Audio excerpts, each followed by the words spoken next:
Derecho y Ciencia Política de la Facultad de Derecho y Ciencia Política, más bien en la carrera de Derecho. Bueno, estamos a 5 de mayo de 2021. Continuamos todavía con el tema inicial. Es un tema bastante complejo. Los primeros temas realmente son extensos, complejos, porque además la pretensión es desmitificar algunos preconceptos que se vienen acuñando y se los repite como verdades absolutas sin que se ingrese al análisis propiamente dicho. Y bueno, nos encargamos a veces, nos tropezamos también con esa formación que se tiene preconcebida y que se la repite en un sistema escolarizado pues altamente deficiente que tiene Bolivia. Esa es una realidad que no podemos eludir.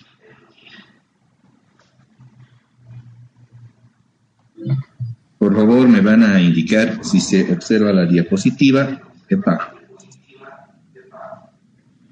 Ahí está. ¿Se ve la diapositiva? Perdón. Buenos días, doctor. Sí, se ve. Ah, ya, enseguida se aclara. Muy bien. Poder constituyente hemos visto que significa el quiebre de un orden anterior establecido. En el caso de la colonia, dejó de existir la colonia y se estableció la república. Consiguientemente, colonia y república son opuestos en el caso boliviano. Es un despropósito referirse a la colonia como sinónimo de la república, pero hay algunas muletillas, algunos discursos que no se paran en ello y se repiten incluso en nuestras casas superior de estudio. Se dice nomás el viejo Estado colonial y republicano. Bueno, en todo caso puede ser el viejo Estado colonial, y eso dejó de existir la colonia el 6 de agosto de 1825 al emerger la República del Alto Perú. Pero el viejo Estado republicano, oiga, somos parte de una república y hasta el cansancio leemos lo que establece nuestra Constitución en cuanto a lo que es una república, y no solamente por lo que expresamente señala, sino por el contenido mismo organizacional. Estamos en un Estado de Derecho, un Estado en que las autoridades y representantes son electas por el voto, un Estado además en que se tiene temporalidad en el mandato, 5 años probablemente, un Estado además en que autoridades y gobernados tenemos que estar sujetos a la normativa. Vale decir, son todas ellas las características de una república. Bolivia es una república, aún así no lo vaya a expresar su propia constitución, pero lo establece nuestra constitución. Como hemos visto, nuestra constitución de manera específica refiere a que es una república, entonces no hay mayor controversia con ello. Las muletillas se las exhibe, esos discursos de cliché se los expresa sin el mayor razonamiento que corresponde. Bueno, entonces el poder constituyente originario es el creador del Estado. Establece una constitución y establece una norma suprema. El poder constituyente originario no es limitado, no tiene límite en la normativa, es más, base con toda la normativa. No le importa mucho el orden normativo. Como está deponiendo un Estado y emergiendo uno nuevo, pues también deja de existir la validez de la normativa vigente. La normativa colonial, pues, deja de existir en el momento en que se edifica un nuevo Estado. Y ahí tenemos que la República Boliviana, originalmente como Alto Perú, deja de aplicar la normativa española, aunque luego, hasta tener leyes propias, asimila las leyes españolas. Es interesante ese periodo, hasta 1832, miren, como 7 años todavía, que se seguían aplicando las normas españolas, pero luego estas también dejaron de aplicarse a partir de que en el gobierno del mariscal Andrés Santa Cruz entró en vigencia un cuerpo normativo que, aunque hay que decirlo, es copia de la legislación francesa, pero es la que nos condujo para ese momento. Fue Bolivia el primer país en adoptar legislación propia en materia civil, penal, criminal, le llamaban a la criminal, al procedimiento criminal, o sea, decir, procedimiento penal, procedimientos civiles, rituales, le llamaban, una nomenclatura antigua para la fecha. Entonces, ese es un marco normativo que ¿de dónde emerge? Cuando emerge ya un orden normativo respecto al Estado establecido, estamos ante la presencia del poder constituyente derivado. Así que el poder constituyente originario es el dador, el creador del Estado.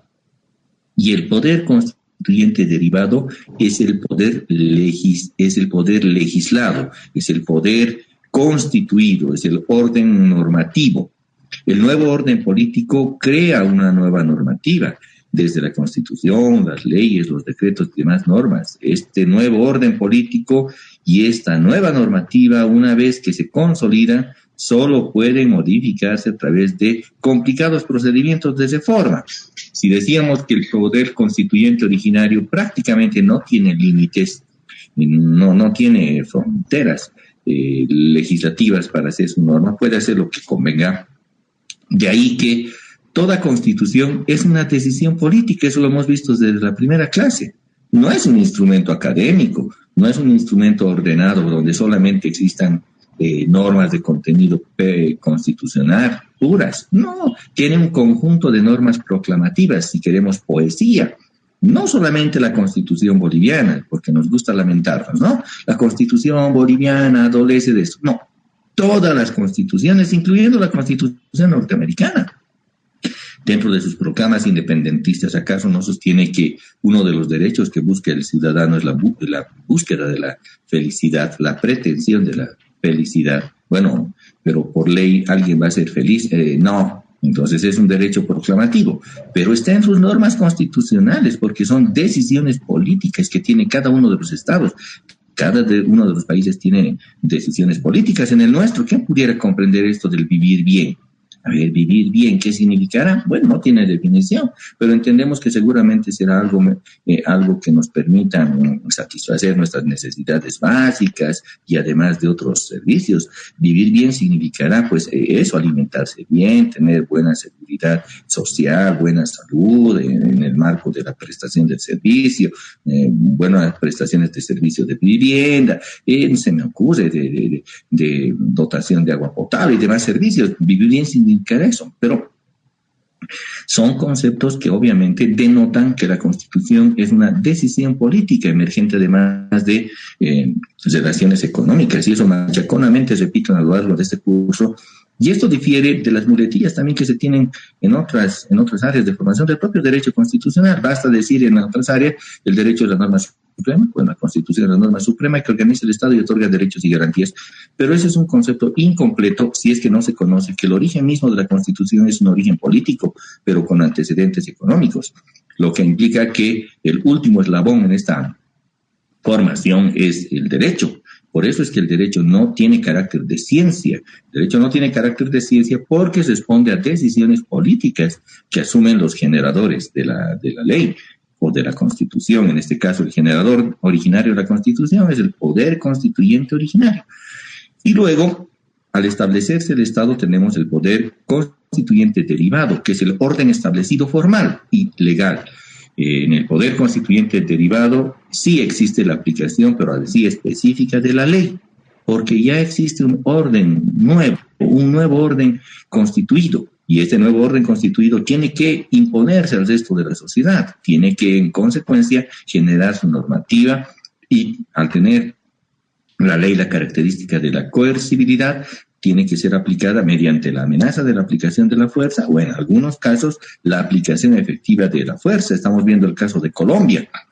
Hay disturbios, hubieron muertos, hay al parecer desaparecidos, inclusive entiendo que están detenidos, todo un problema que está viviendo Colombia, seguramente por una reforma tributaria que ha sido ya retirada del Parlamento por el presidente Duque.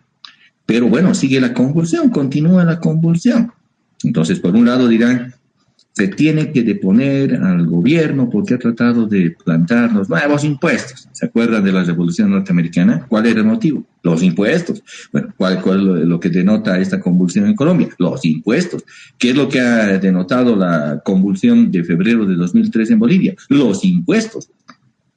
Y los hechos de octubre del 2003 también, los impuestos, porque se quería recaudar mayores impuestos o cargas impositivas, tributarias y no tributarias de la exportación de hidrocarburos. En realidad, el móvil económico es el que define el equilibrio o desequilibrio de una sociedad. Como notarán, el derecho es lo último que existe. Son los móviles internos económicos y políticos los que definen la existencia de una sociedad. Pero cuando la sociedad es establecida, y establecida también significará estabilizada, También existe un orden normativo que se lo tiene que cumplir y respetar. Ahí estamos ante la presencia del poder constituyente derivado, que es el mecanismo por el que el Estado vigente procede a los ajustes y modificaciones a su normativa constitucional, procediendo a las reformas de la Constitución mediante procedimientos establecidos en la misma. Notarán que en el caso del poder constituyente originario no se sigue ningún procedimiento de reforma. Se hace una convulsión, se llama una asamblea y esa asamblea crea una constitución. Ese es el circuito. No es al revés, no es a la inversa. Y siendo así el circuito, lo que implica es que cuando ya se tiene el Estado, que ha sido así una especie de dibujo libre en lo político, pero cuando ya se lo establece a través de una constitución, la existencia misma del Estado formal, entonces la normativa se debe aplicar dentro de ese Estado y se la tiene que cumplir. Ahí tenemos el caso de la Constitución boliviana, que cuando ya existe, para reformar la Constitución no se puede hacer un quiebre, déjese sin efecto la Constitución, no. Tenemos un procedimiento riguroso, formal además, que se establece en el mismo procedimiento que establece la Constitución. Es un precepto existente en nuestra Constitución. Por favor, lectura del artículo 411 de nuestra norma suprema. ¿Alguien nos puede acompañar, por favor, con el 411? 411.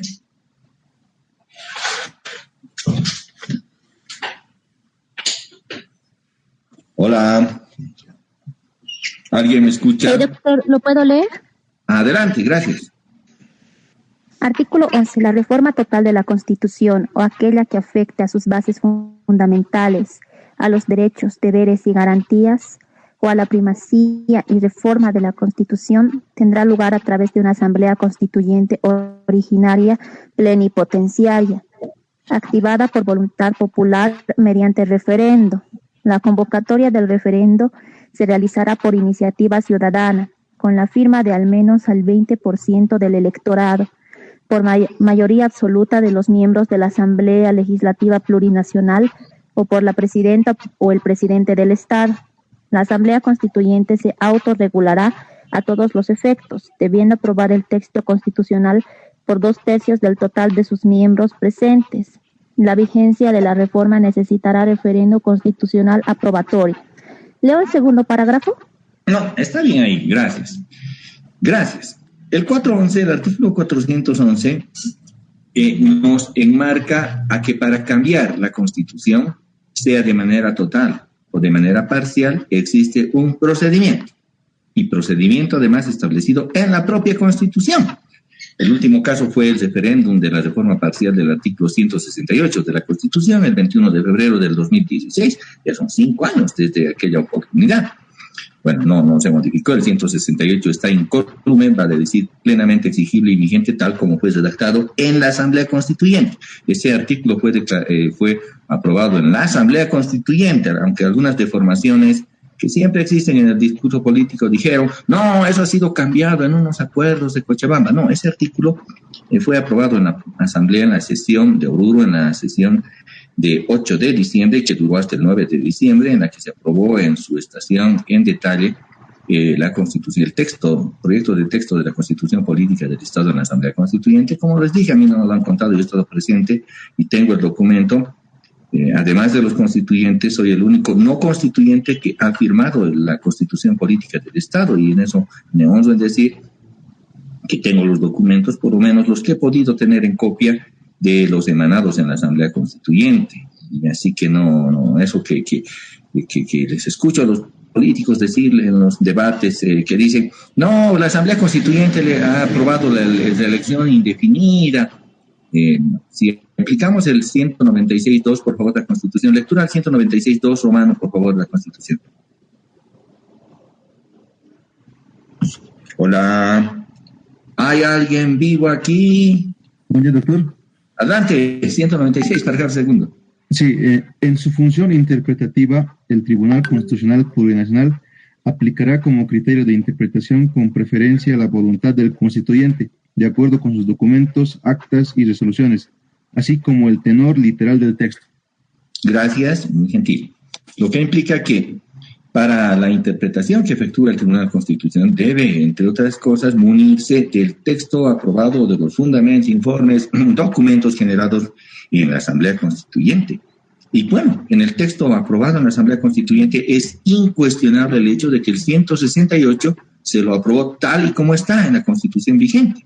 No es producto de una alteración que se haya tenido en los acuerdos políticos de octubre de 2008, como mal sostienen algunos, incluso docentes, lastimosamente en alguna emisora les escucho decir, la Constitución que se enamoró Bolivia tenía una selección indefinida. Es totalmente falso.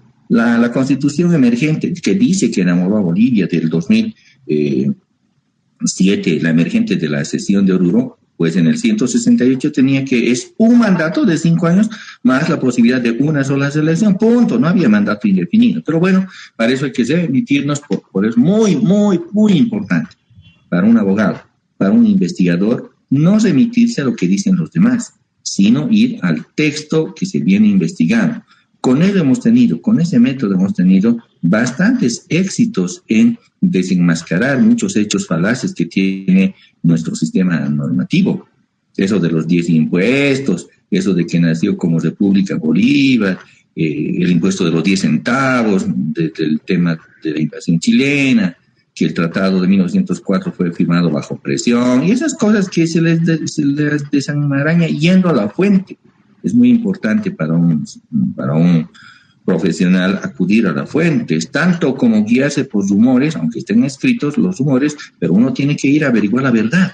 Bueno, estamos con que el poder constituyente derivado es el que se formaliza y la única posibilidad de modificación de la reforma es a través de un procedimiento, sea total a través de una asamblea constituyente o parcial a través de una norma que emane de la Asamblea Legislativa Plurinacional, y en ambos casos sea un proyecto de texto aprobado por la Asamblea Constituyente o de una reforma parcial, tienen que ser sometidas ante el soberano.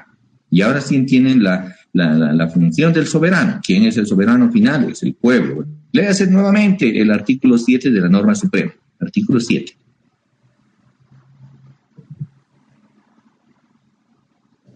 Doctor, ¿puedo leerlo? Adelante. La soberanía reside en el pueblo boliviano, se ejerce de forma directa y delegada. De ella emanan por delegación las funciones y atribuciones de los órganos del poder público. Es inalienable e imprescriptible. Muchas gracias. Hasta ahí está bien. Lo que quiere decir que el verdadero detentador y titular de la soberanía es el pueblo.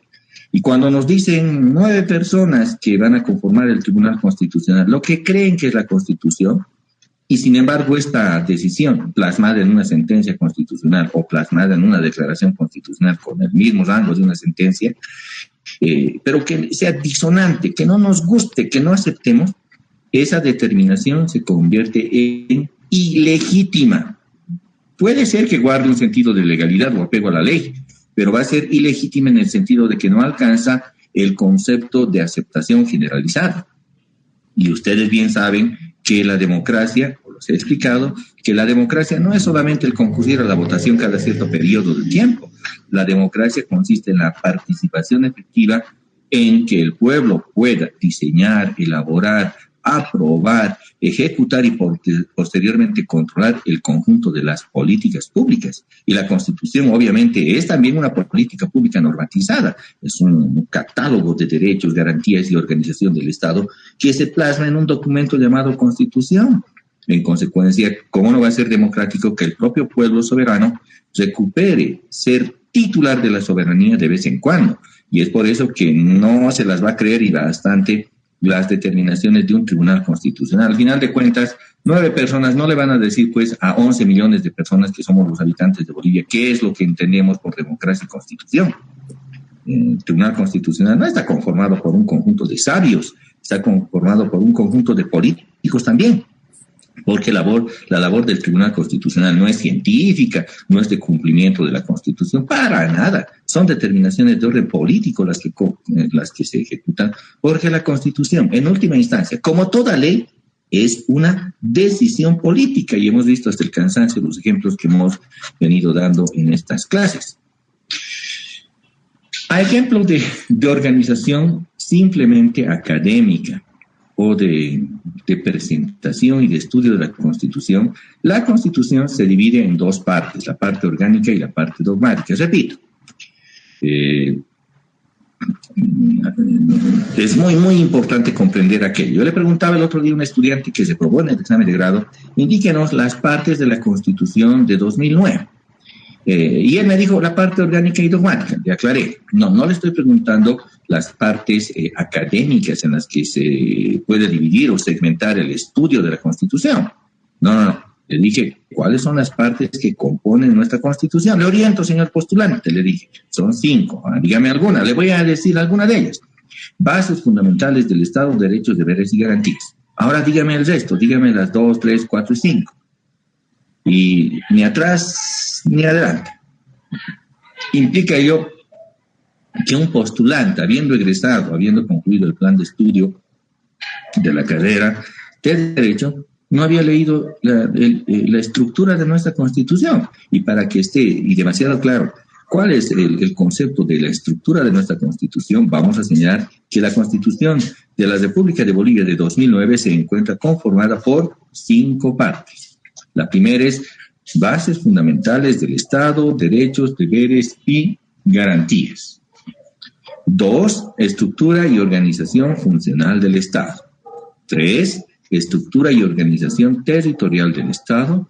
4, estructura y organización económica del Estado. Y 5, jerarquía normativa y reforma de la Constitución. En cuanto a las bases fundamentales del Estado, derechos y garantías, como su nombre lo indica, establecerá un conjunto de derechos que, rescatando del liberalismo, de los derechos liberales existentes que han sido configurados desde el nacimiento mismo de la República, Bolivia ha asimilado diversos derechos liberales emergentes del liberalismo británico, norteamericano y francés, y los ha plasmado en su Constitución. Están incluso literalmente copiados en nuestra Constitución. Eso lo vamos a ver en el tema número 2. Entonces, y también del derecho constitucional social, pues al quiebre del liberalismo pleno, a inicios del siglo XX, hubieron un conjunto de revoluciones y crisis económicas, lo cual además comprueba fehacientemente que existe pues una imbricada relación entre la economía y el derecho. Por eso es muy importante que ustedes avancen y no se queden solo como abogados, avancen a las demás áreas del conocimiento humano. Es muy importante conocer como complemento del derecho constitucional la ciencia política y ni qué decir la economía. Si no se tiene esa triangulación, pues se van a tener elementos rústicos. Ahora, que el esfuerzo que les va a llevar es de bastante tiempo, sí.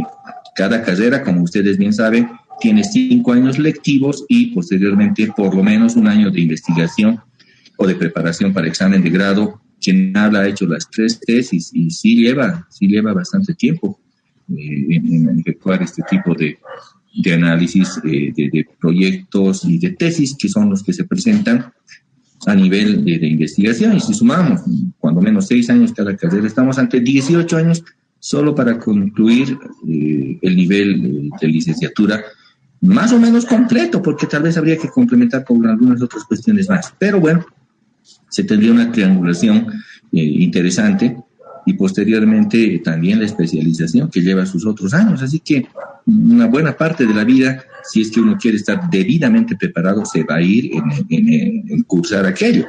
Lo demás es hablar sin conocimiento de causa, y bueno, a uno le van a ver medio raro cuando habla de economía y no tiene los fundamentos y plantea, no le van a decir nada, definitivamente en un grupo de docentes, no le van a decir, pero al interior se va a saber que este señor no sabe nada. Es como la frase que se le atribuye a Lincoln, ¿no? Que dice, es mejor guardar silencio y pasar o presumir que una persona es tonta, según la frase de Lincoln, que esta persona hable y que se compruebe que efectivamente lo es. Así que es muy importante tener una configuración de formación, porque el Estado necesita estadista, y el estadista tiene que conocer de economía, tiene que conocer de política y tiene que conocer de derecho. Solo así se convierte en estadista. El resto puede ser un hablador, un orador. Ahí el extraño caso de una señorita que ayer me he enterado del grupo ese de ciencias de la educación, que ha sido designada como presidente del Consejo Municipal de la Ciudad del Alto, una señorita de 20 años, una de dos, o es una persona súper dotada que va a estar a cargo de la gestión pública de un municipio tan importante, por lo menos de la conducción de la parte legislativa de un municipio importante, y eso significaría que es una persona súper dotada, o dos, es una persona vinculada a decisiones políticas de terceros. Me parece que se encamina todo a llevarnos a la conclusión del escenario 2. Podría definir una persona de 20 años cómo se tiene que administrar el aparato estatal, nos va a poder definir la aprobación de un presupuesto general de una entidad pública, de la aprobación de un conjunto de actividades para una gestión, de los demás sistemas de la administración, me refiero a tesorería y crédito público, de contabilidad integrada, del sistema de administración de personal, y ni qué decir lo que más problemas tiene en una entidad pública, el sistema de contrataciones que se deriva del sistema de administración de bienes y servicios. Y cuando le venga el sistema de control gubernamental, tanto interno como externo, ¿cómo va a operar? ¿Conoce el tema? ¿Va a confiar en sus asesores? ¿Sus asesores son tan confiables? Ese es un problema que tiene una autoridad que, bueno, asume sin la formación ni la experiencia necesaria. Y bueno, el resultado ya lo tenemos en otro cargo, un viceministerio de deportes también, en que, bueno, no da resultados una persona y al parecer está por decisión de algún otro expresidente simplemente en el cargo porque jugaba fútbol con alguna otra persona en el equipo de Villatunar y de Chapare, de algún lado de esos. Pero bueno, las políticas públicas en diferentes áreas se vienen ancladas porque se nombran personas no aptas para el cargo. Es tanto así como si tuviéramos un equipo de fútbol. Anoche la sacó, incluso a mi criterio, barata. El Tigre la sacó barata. Hay que decir, 5-0 sí, pero la sacó barata. Y no crean que al Bolívar no le va mal. También le va mal. Está mal el fútbol boliviano. Pero le hubiera ido peor al Tigre si hubiera puesto, no sé, de arquero al portero de ahí, o mejor, a un jovencito pasapelota de 20 años que sabe, que lo pongan al arco. ¿Cuánto hubiera llevado? O probablemente la cuenta hubiera subido a niveles exponenciales. Es que la administración pública necesita buenos arqueros, buenos delanteros, buenos defensas, buenos goleadores, necesita un equipo apto. A eso se conoce como idoneidad. Y para la parte orgánica del sistema de organización del Estado tenemos 5 componentes, léase la Constitución. Empero, para la parte de explicación académica, que no se debe confundir con las 5 partes que conforman la Constitución, existe el concepto de que existen las partes dogmática y orgánica de la Constitución. La parte dogmática reflejará la filosofía política del contenido de la Constitución. Esta Constitución tiene un contenido liberal. Entonces, o esta Constitución tiene un contenido social. ¿Esta Constitución socialista, podrá existir un lineamiento de una Constitución socialista? Es cuestionable, porque en el socialismo no existen derechos y garantías propiamente dichos, y bien pueden ser proclamativos, en la práctica no existen. Pregúntenles a los venezolanos, cubanos o coreanos del norte. Pueden tener lindos derechos en sus constituciones, pero en la práctica toda familia de Cuba recibe cada 2 semanas 450 gramos de carne de pollo. Y no estamos hablando de la mejor carne, te puede tocar desde cabeza, órganos, vísceras, o también te puede tocar pechuga, no sé, pero 450 gramos de pollo es más o menos un poquito más de cuarto pollo, y lo que implica que cuando alguien va a degustar un pollo frito por ahí donde venden, no sé dónde, en la Copacabana, por ejemplo, en fiesta, se está comiendo lo que una familia cubana come cada 2 semanas. Esa es su ración de carne de pollo. Obviamente tendrán algo de carne de res, si acaso tiene, y pescado seco también, calamar seco. Bien, pelear por estar en un socialismo para vivir peor. Bueno, nosotros queremos vivir relativamente bien. Por eso estamos en las aulas universitarias, porque queremos tener un escenario mejor de vida. Si quisiéramos tener un escenario peor de vida, seguramente no tuviéramos el ansia o la necesidad de superación. Por eso estamos justamente en las aulas universitarias. Lo contrario implicaría pues que no queremos tener ninguna versación. Bill Gates no ha tenido que cursar la universidad y es un multimillonario. Pero Bill Gates, además que tiene un conjunto ha tenido un conjunto de oportunidades de un mercado importante en desarrollo. Aquí hay varios Bill Gates Me temo que no. La estructura económica y social de la sociedad boliviana representa que el 80% de su población económicamente activa está imbuida en el comercio informal, en la economía informal. Así que por ello no se aplican o son meramente proclamativas las normas laborales. Porque recuérdese que las normas laborales, la Ley General del Trabajo, que trata de 1939 y sus reglamentos de 1942, están hechas para las minas de Patiño, para eso se han hecho. Y obviamente con las exigencias de los sindicatos de ese momento. Se aprobaron en congresos celebrados en CIA en ese momento, pero no son aplicables a la realidad laboral boliviana. Y en consecuencia, la mayor parte de la actividad económica en Bolivia pues es informal. Comerciantes, choferes, vendedores, narcotraficantes y las profesiones libres también, como el caso de los abogados. Si es que no estamos sometidos a un salario y trabajamos como abogados libres, estamos dentro de la informalidad, y cualquier otra profesión libre. Estamos en el marco de la informalidad. En consecuencia, es importante comprender esa diferenciación. La parte dogmática, en consecuencia, nos indica la orientación filosófica, y la parte orgánica nos señala el cómo se organiza el Estado. Miren, que de las dos partes, además, emergen dos áreas importantes del derecho constitucional, porque estamos hablando de un concepto meramente académico. De la parte dogmática emerge el derecho constitucional garantista.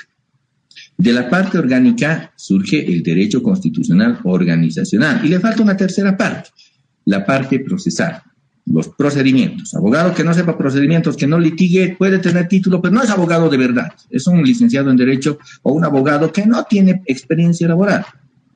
El procedimiento. La tercera parte es el derecho procesal constitucional. Entonces, el derecho en general se divide en tres ramas para su estudio. El derecho constitucional de garantista o de derechos fundamentales, que es lo que estamos viendo en este momento.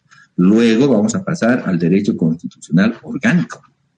¿Qué es el derecho constitucional orgánico? El derecho constitucional orgánico es el que estudia la organización del aparato estatal. Y como entenderán de la estructura de nuestra Constitución, las partes 2, 3 y 4 corresponden a la estructura organizacional del Estado. Estructura organizacional funcional, estructura organizacional territorial y estructura organizacional económica. Eso quiere decir cómo se organiza el Estado no funcional, los órganos del Estado más sus entidades reconocidas en la Constitución. Eso es la parte organizacional propiamente dicha, y por eso la Constitución indica estructura y organización funcional del Estado. ¿Cómo funciona el Estado central, básicamente?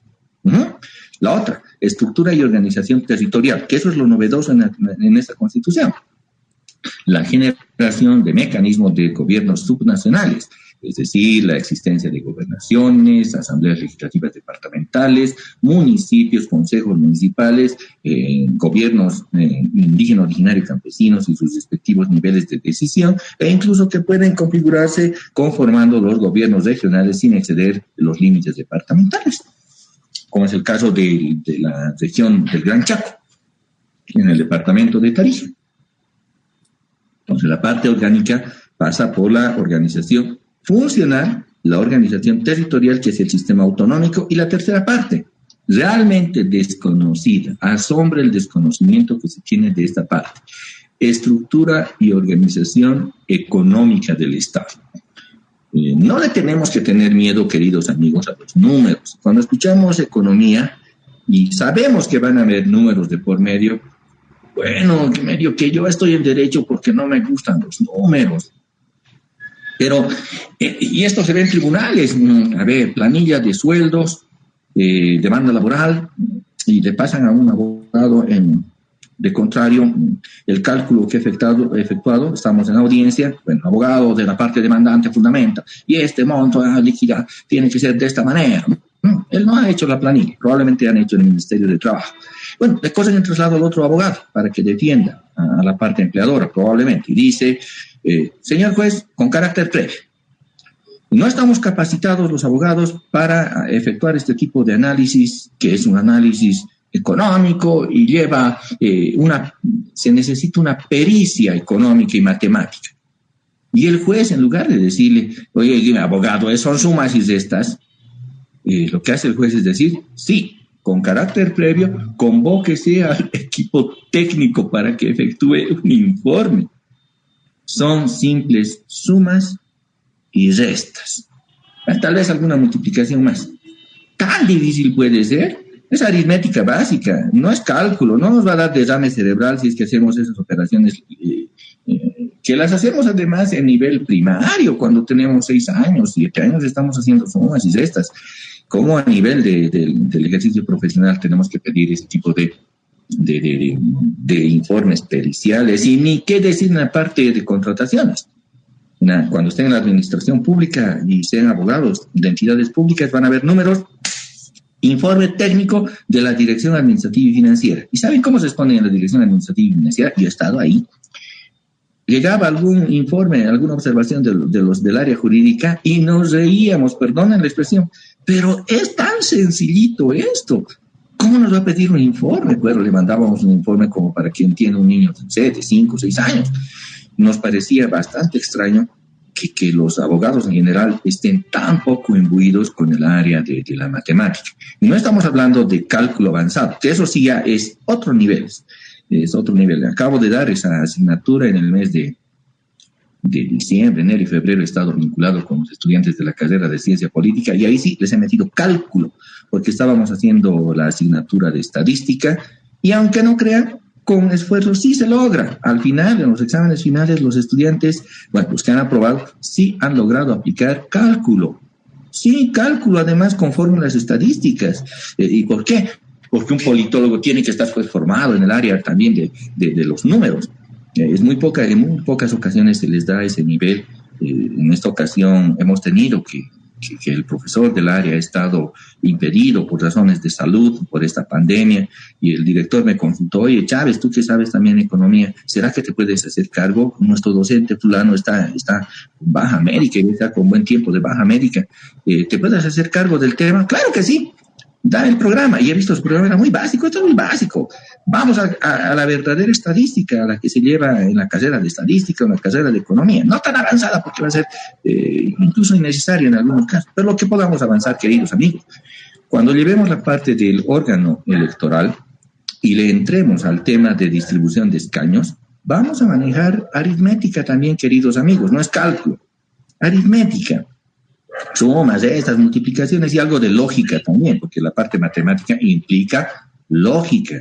Debemos tener en el aula probablemente a maestros, profesores del área de matemáticas, saben de lo que estoy hablando. Y claro, cuando compartimos con los estudiantes los números, es otro mundo, es otro mundo adentrarnos nuevamente a esa parte del conocimiento tan descuidada por nosotros. Entonces, la parte dogmática implica la filosofía política que adopta, y en un caso de un Estado liberal, pues puede tener este tipo de connotaciones. El liberalismo es, ante todo, mercado.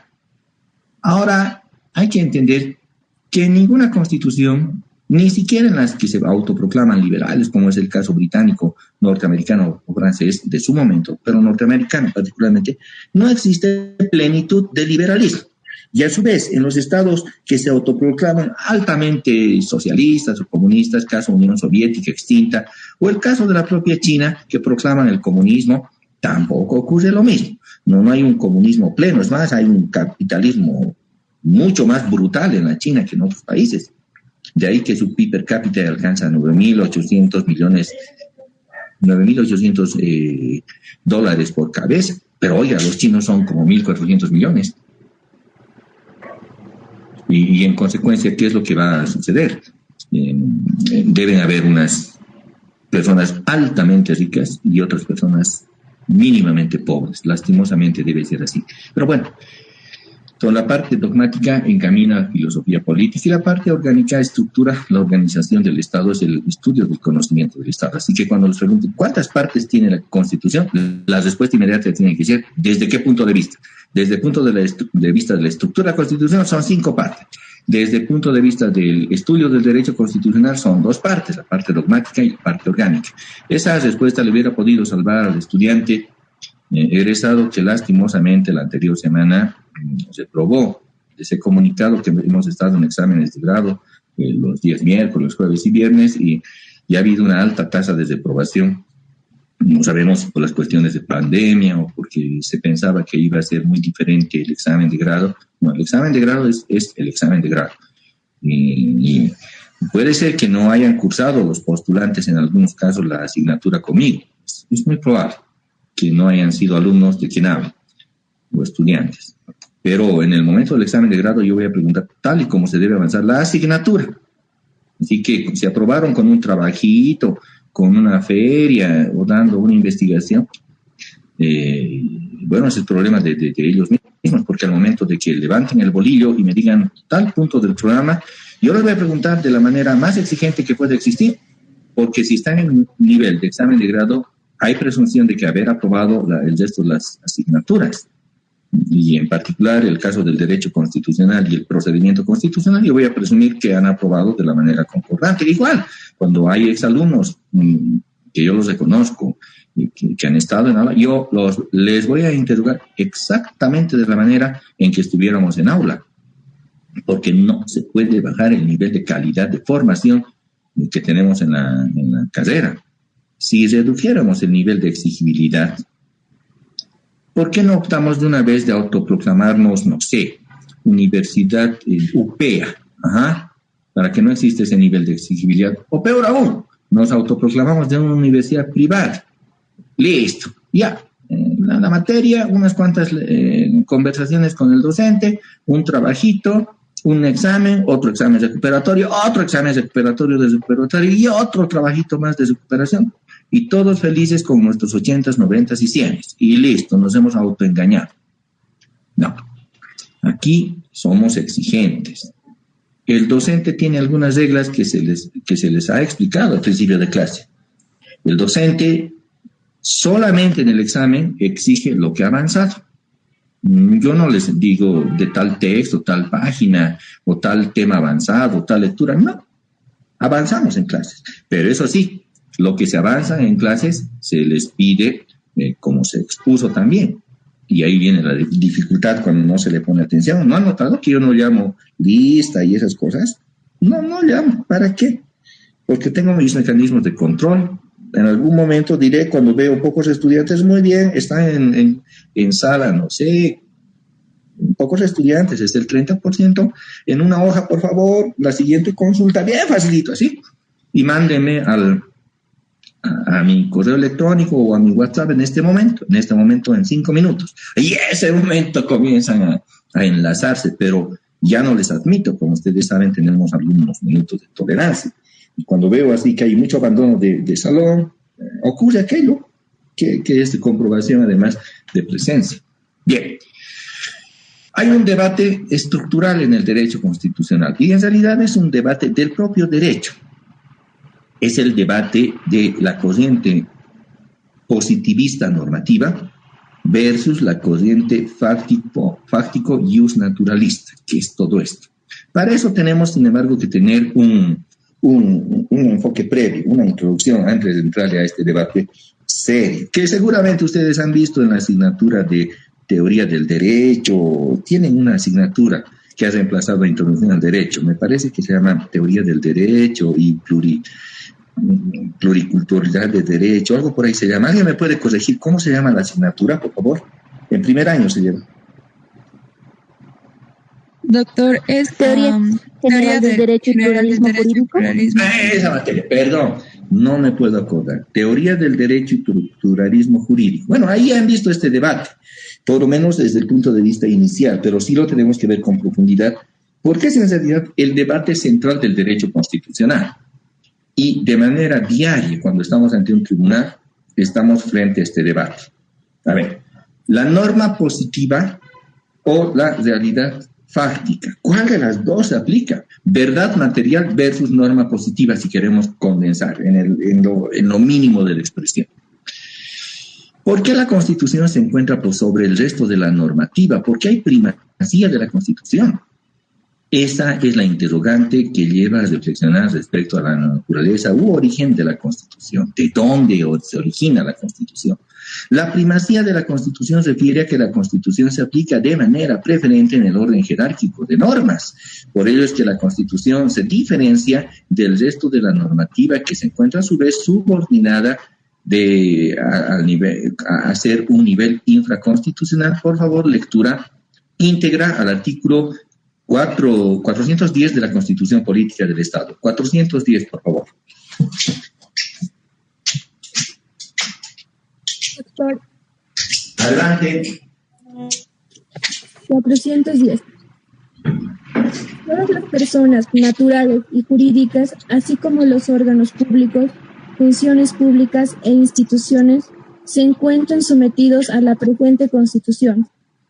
Parágrafo 2. La Constitución es la norma suprema del ordenamiento jurídico boliviano y goza de primacía frente a cualquier otra disposición normativa. El bloque de constitucionalidad está integrado por los tratados y convenios internacionales en materia de derechos humanos y las normas de derecho comunitario, ratificados por el país. La aplicación de las normas jurídicas se regirá por la siguiente jerarquía de acuerdo a las competencias de las entidades territoriales. 1. Constitución Política del Estado. 2. Tratados internacionales. 3. Las leyes nacionales, los estatutos autonómicos, las cartas orgánicas y el resto de legislación departamental, municipal e indígena. 4. Los decretos, reglamentos y demás resoluciones emanadas de los órganos ejecutivos correspondientes. Bien.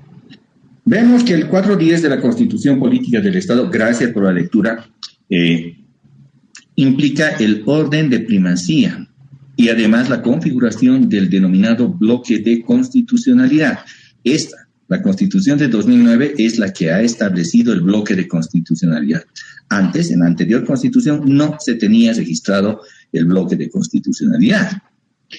Lo que nos lleva además a identificarle que la Constitución no solo tiene como Constitución al librito, al texto de la Constitución, que ustedes lo tienen en mano. No es solamente la Constitución, ese librito, ese texto.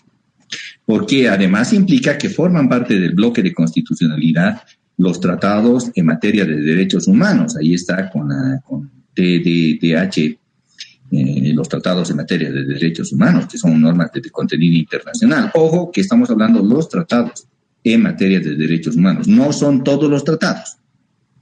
Como que no los tratados. Hay otro tratado. ¿Un tratado limítrofe será parte del bloque de constitucionalidad? Pues no es parte del bloque de constitucionalidad un tratado limítrofe, pese a ser un tratado internacional, pues no cumple con el requisito de ser en la materia de derechos humanos. Entonces, los que forman parte del bloque de constitucionalidad son los tratados en materia de derechos humanos. A su vez, las normas del derecho comunitario, que es el derecho de integración. Probablemente confundan, ¿no? El derecho comunitario, ¿cuál es? Es el derecho de las comunidades, de los pueblos indígenas. Pues ese no es. El derecho comunitario es el derecho de integración. Y Bolivia está afiliada a grupos de integración, básicamente uno como principal, la CAN, la Comunidad Andina. En consecuencia, las normas que se emanan, ya sea del Parlamento Andino, de la Secretaría General e incluso del Tribunal Andino de Justicia, constituyen parte del bloque de constitucionalidad porque son normas del derecho comunitario, que es el derecho de integración. Es un derecho muy, muy diferente al derecho internacional público y muy diferente al derecho interno. En Bolivia es suscriptora desde el Pacto de Cartagena de la Constitución de la Comunidad Andina, que es el último nombre con que se tiene, la CAN, actualmente vigente, y solamente conforman ahora 4 estados, Colombia, Ecuador, Perú y Bolivia. Antiguamente estaba conformado inclusive por Venezuela y Chile también, pero bueno, se conformó otro bloque de integración económica que es el Mercosur, al cual Bolivia aspira a tener participación, pero para ello tiene que tener aprobación de todos los parlamentos, y Argentina y Brasil no están muy de acuerdo con que Bolivia participe, y ni qué decir Paraguay, porque le quitaría a Bolivia el espacio de preferencias que tiene Paraguay por ser un país retrasado en materia económica, tiene un trato preferente. La cláusula del país más favorecido se llama en materia internacional o de integración, porque bueno, y Bolivia también tiene lo mismo en el grupo andino. Bolivia y un tanto Ecuador tiene ese trato de favorecimiento por tener un nivel de desarrollo económico menor a los que tiene Colombia y Perú. Consecuentemente, Bolivia tiene ese trato preferente, como en el otro bloque tiene Paraguay, y por eso Paraguay se opone a que Bolivia sea parte íntegra del Mercosur. Esos son motivos de política internacional. Ustedes bien saben que en política internacional no priman ideologías, amistades, no, nada de eso. Priman los intereses de los estados. Pero bueno, en la Constitución, en consecuencia, la Constitución como Constitución política del Estado, ahí la tenemos en mayúsculas, en la última, Constitución política del Estado, es decir, conformada por el bloque de constitucionalidad, es igual al texto de la Constitución política del Estado, que es la CPE minúsculas, más los tratados en materia de derechos humanos, más las normas del derecho comunitario. En realidad, la Constitución política del Estado es mucho más allá del texto mismo del librito llamado Constitución. Y en entender de quién habla, además, tiene carácter siempre progresivo, porque obviamente los derechos humanos, los derechos de integración van a ir progresando en el tiempo. No están limitados a una reforma total o parcial de la Constitución, pero forman a su vez parte del bloque de constitucionalidad. Habíamos dicho que tienen dos corrientes, al parecer, irreconciliables en el derecho. Y los abogados cambiamos de uno y otro escenario a veces de manera intuitiva, dependiendo de los casos que se nos presentan, los procesos que vamos a afrontar en la vida profesional. Pero, ¿qué vamos a definir? Hay una corriente llamada positivista o normativista del derecho. El representante máximo de esta corriente positivista o normativista es Hans Kelsen. Considera al Estado como un orden normativo. Él dice, no, el Estado es el derecho. Donde hay derecho, hay Estado. Es un concepto que elude cualquier tipo de interferencia. Dice, el Estado es la norma jurídica. Por eso es que los abogados estamos acostumbrados a que el derecho es el que impera en la sociedad y la ley es la que regula la sociedad. No nos damos cuenta que es al revés, ¿no? Pero bueno, ese es un planteamiento positivista. Un exponente importante del siglo XX, pues Hans Kelsen en su teoría general, tanto en su teoría general del Estado, al establecer la identidad entre Estado y Derecho, y posteriormente en su teoría pura del derecho, en que analiza de manera directa a qué se refiere el concepto de Constitución. En cuanto a la Constitución, considera que existe un orden jerárquico en el que la Constitución se encuentra por sobre el resto del ordenamiento jurídico, pues la norma inferior para su creación debe ser fundada en la norma superior. Así el reglamento se fundamenta en la ley se fundamenta en la Constitución. ¿Y cuál es la pregunta? Bien, entonces, ¿en qué se fundamenta la Constitución? Y ahí que no tiene de manera clara que él sea una respuesta. Tiene una respuesta para la fundamentación del decreto, del documento, de la ley en cuanto a la Constitución, pero no de la propia Constitución. En cuanto a la creación y fundamento de la Constitución, Kelsen afirma en su teoría pura del derecho. Kelsen tiene varias obras, ¿no? Teoría pura del derecho, teoría general del Estado, el guardián de la Constitución, en fin, tiene diferentes escritos Hans Kelsen. Si ustedes quieren avanzar en la lectura, no se guíen por lo que les dice de Kelsen. Lean a Kelsen ahí en la biblioteca o ahora que hay en el internet de todo. Descarguen teoría pura del derecho, descarguen teoría general del Estado, entérense de lo que de manera directa dice Kelsen. No le hagan creencia a lo que algunas personas, incluso docentes, dicen, esto dice Kelsen, la pirámide de Kelsen. Y todos bien felices, hasta en las tapas de los libros de derecho constitucional, la pirámide. Justamente esa investigación, cuando he sido bastante jovencito, me ha llevado a querer investigar. Yo de verdad pensaba que Kelsen ha escrito de la pirámide. Y estaba llevando la asignatura de constitucional y el profesor me decía, la pirámide de Kelsen, repetía. En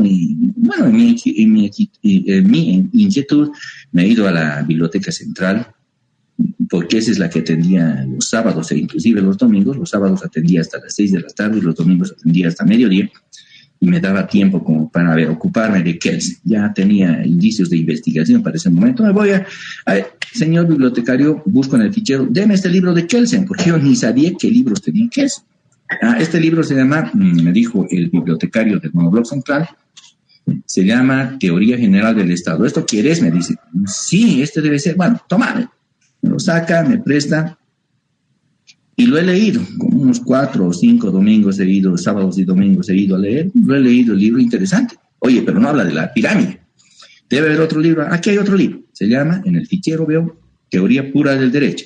Deme por favor este libro. Y otras 4 o 5 semanas, en fin de semana, me voy a leer Teoría Pura del Derecho. Y no habla de la pirámide de Kelsen. Y el siguiente es El Guardián de la Constitución, que tampoco requiere la pirámide de Kelsen. Conclusión: Kelsen no había escritos respecto a pirámides. Kelsen no era un arquitecto de pirámides. Kelsen edificó el concepto de jerarquía normativa, efectivamente. ¿Tenía un punto de vista positivo? Sí, efectivamente. Yo lo sabía eso desde el segundo año, así que cuando un profesor nos hablaba de la pirámide de Kelsen, solo a mis interiores, porque yo no tengo el derecho de hacerle quedar mal al profesor, ¿no? Pero lo veía en cuarto año, lo he visto a algún profesor, la pirámide de Kelsen, bla, bla, bla, en tal materia minera, estaba solo en mis interiores decía, este docente no ha leído a Kelsen. Y en quinto año ocurrió lo mismo, pero ya no me las aguanté. Algún profesor de filosofía jurídica estaba hablando de la pirámide. Le dije, mire, señor docente, con el mayor respeto, yo he tenido a bien leer Kelsen y no habla de este concepto de la pirámide. Y me dijo, usted no ha leído, no ha buscado bien, está en teoría pura. Pero he buscado y he buscado. Pero bueno, simplemente me he llevado como respuesta que me traten mal, pero en mis interiores yo bien sabía que Kelsen no escribió respecto a teoría. Y dije, si algún momento voy a ser docente, yo no voy a actuar como nuestro docente, que no ha leído, es evidente que no ha leído a Kelsen, pero hay que decir la verdad. La Constitución y la justificación del origen de la Constitución, Kelsen encuentra en Teoría Pura del Derecho, y miren, fíjense lo que dice, regula su propia creación. ¿Cómo? Para Kelsen, la Constitución regula su propia creación, eso quiere decir que se autogenera. Existe como con una varita mágica. Esa es la explicación totalmente deleznable, totalmente sin fundamento que tiene Kelsen respecto a la existencia y fundamento de la Constitución. Si bien fundamenta la existencia y validez del decreto en la ley y de la ley en la Constitución, que sí tienen y encuentran fundamento, pero cuando le corresponde explicar la naturaleza de la Constitución, Kelsen no lo hace. ¿Y por qué no lo hace? ¿Por qué se inventa esto de que regula su propia creación? Es decir, la Constitución existe porque sí. Es como en las peleas de pareja, y ustedes son jovencitos, hay la pelea de pareja. ¿Por qué has hecho esto? Porque sí. ¿Y por qué sí? Porque sí. No tiene explicación. Simplemente es una pseudoexplicación, y así como pseudoexplicación en la discusión de parejas existe, también Kelsen plantea una pseudo justificación de la propia existencia de la Constitución, y lastimosamente el conjunto de los abogados no se para en analizar este concepto. Kelsen no explica la naturaleza. ¿Por qué no lo hace? No es que no era que era un tonto Kelsen, no, para nada, era un genio. Pero ¿por qué no lo hace?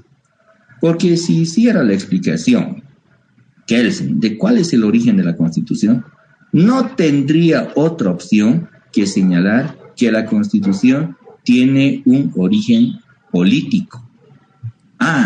Kelsen es representante, sin embargo, del positivismo jurídico. No puede salirse de su concepto supuestamente científico del derecho, de la corriente normativista. El derecho es el que todo lo puede, todo lo desarrolla, porque considera que el derecho es un deber ser. Para él tiene un mundo ideal. Es un deber ser, sí.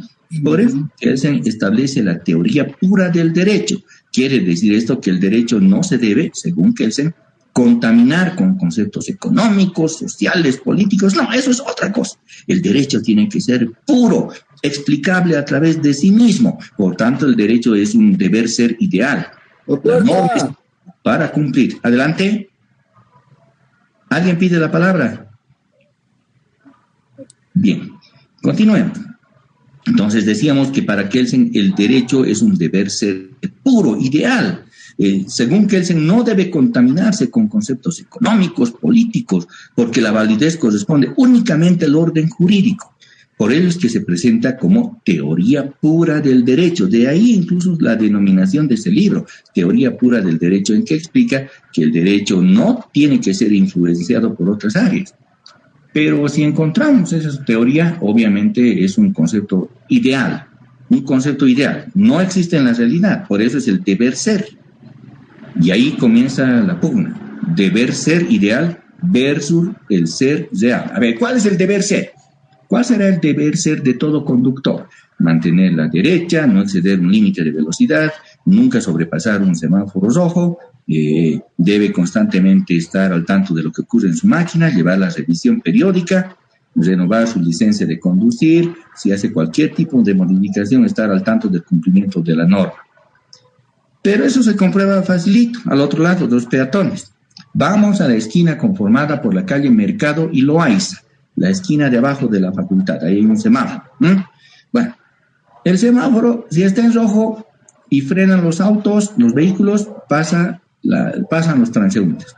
Pero también en muchos casos, y ahí estoy viendo, ahí están los positivistas cumplidores de la norma, docentes y estudiantes. Ven, no hay un vehículo y pasan, aunque esté el semáforo en verde. Incluso estando en verde y hay tránsito, para ganar unos segundos, cruzan nomás, exponiendo en algunos casos la vida. Si en esas cosas elementales, el ser, ese es el ser real. El ser real es el cruzar la calzada, la calle, sin observar lo que manda un simple semáforo. El hombre tiende a eludir el cumplimiento de la normativa en general. Por eso es que el cobro de impuestos siempre va a estar en disputa entre el Estado y la persona. El ser humano tiende a incumplir la normativa. No es que el hombre está autoprogramado para el cumplimiento de la normativa, ni siquiera en Alemania. Kelsen es representante de la escuela austriaca y obviamente es pangermánico. Tal vez en un sistema alemán estén programados como una especie de robots para cumplir la normativa, pero me temo que tampoco ahí. En todas partes se cuecen habas, de donde pues fue Adolfo Hitler, incumplidor de la norma por excelencia, alemán. Aunque obviamente son puntuales, responsables, todas esas características muy dignas y características de los alemanes, pero existen también otros excesos. Son de esos lugares en que han existido los nazis o Adolfo Hitler y sus amigos con los crímenes contra la humanidad. Entonces, Kelsen expone en realidad un concepto del deber ser como un deber ser ideal. Pero ¿quién les responde? Le dice, a ver, mi amigo Kelsen, está bien lo que dices, tu deber ser es un planteamiento ideal del derecho, considera que este debe existir de manera pura en la sociedad, del cómo la sociedad debe regirse al mundo del derecho, al mundo ideal además del derecho, omite la realidad fáctica. ¿Para qué vas a tener la realidad fáctica? Esa es una interferencia, es una impureza, el concepto económico, social y político. El Estado debe regirse únicamente por las leyes, el hacer las leyes y cumplirlas, ese es un deber ser ideal. La norma se debe cumplir por sí misma en la sociedad, a eso se llama pues, la autogeneración de la norma, con la que Kelsen pretende explicar la naturaleza. El derecho, según Kelsen, es un deber ser, es la norma pura e ideal. Si se observa el concepto puro del derecho, la Constitución como norma jurídica jerárquica resulta también un deber ser ideal. Claro, la Constitución como norma mayor o premisa mayor del mundo del derecho también resulta ser un deber ser ideal, que se aplica a la sociedad e impera sobre el resto de la normativa. Sería pues lindo que esté una Constitución y que dejen de existir los tiranos, dejen de existir personas no habilitadas, que la sociedad sea guiada por un conjunto de sabios. Pero ese es un mundo ideal. ¿Recuerdan? Seguramente han llevado, o por lo menos se les ha mencionado en la materia previa que se llama Teoría Política del Estado. La República de Platón, ¿recuerdan? ¿Qué es lo que plantea Platón? La República ideal, que además debe ser conducida por hombres sabios y justos. Pero como su nombre lo indica, la república ideal no existe en la realidad. Ese es un mundo que filosofa sobre la existencia de una república. No es la realidad. El resto de la realidad es pues distinto. Por ello es que Kelsen, y antes Platón también, la norma jurídica debe ser cumplida en la sociedad sin mayor cuestionamiento. Kelsen plantea aquello. Y no pueden existir normas que estén contrarias a la Constitución, obviamente. Si la Constitución lo puede todo, ¿cómo explicar la inconstitucionalidad? Esa es una inconsistencia. Es necesario aclarar además y reiterar que no ha redactado ningún concepto de pirámide de Kelsen, el propio Kelsen. Kelsen lo único que ha expuesto es la jerarquía del orden jurídico. Efectivamente, expone la jerarquía del orden jurídico porque Kelsen no era un constructor de pirámides. Y ahí tenemos lo que expresamente desarrolla Kelsen, pero no nos va a dar el tiempo para concluir el marco kelseniano. Estamos en Kelsen, así que vamos a dejar esta clase en ello. Si pudieran revisar Kelsen para la siguiente semana, Kelsen, no lo que dicen de Kelsen. Kelsen, en teoría pura del derecho, teoría general del Estado, sería importante para entrar al debate justamente de estos temas.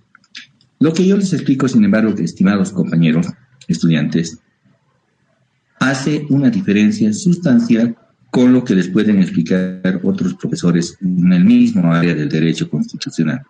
Porque quien habla, yo, me remito directamente a lo que escribe Kelsen, no a lo que se interpreta o bien o mal de lo que dijo Kelsen. Por eso es que les traigo a Kelsen tal como escribió y para analizar lo que ha propuesto. Con esa aclaración, pues aprovecho la oportunidad para desearles una feliz jornada. Yo siempre les doy unos minutos para que puedan, en algunos casos, acudir a sus trabajos o tener otra actividad. Yo sé que tienen otras ocupaciones en clases presenciales. También les daba los 15 minutos. Muy bien, muchachos, yo sé que tienen que ir a su trabajo porque veía que se iban retirando. Hay diferentes ocupaciones, profesiones. Tenemos profesores, militares, policías, médicos, de todo tenemos en el aula presencial. Y bueno, si alguno también está cursando su primera carrera, también va a significar que uno se va a dedicar a la misma en este momento. Seguramente ansiosos van a ir muchos a buscar Kelsen. Y así vamos a hablar el día martes de nuestro avance con la asignatura. Mientras, muy buenos días, tengan un saludo local nuevamente, reiterar que estamos en pandemia y que lastimosamente nuevamente tenemos que permanecer con los cuidados, tenemos áreas a quienes protegimos otros mismos. Muy buenos días, hasta la siguiente clase. Que Dios lo bendiga, doctor, hasta la siguiente Gracias, doctor. clase. Hasta luego. Gracias, doctor. Hasta luego. Buen día.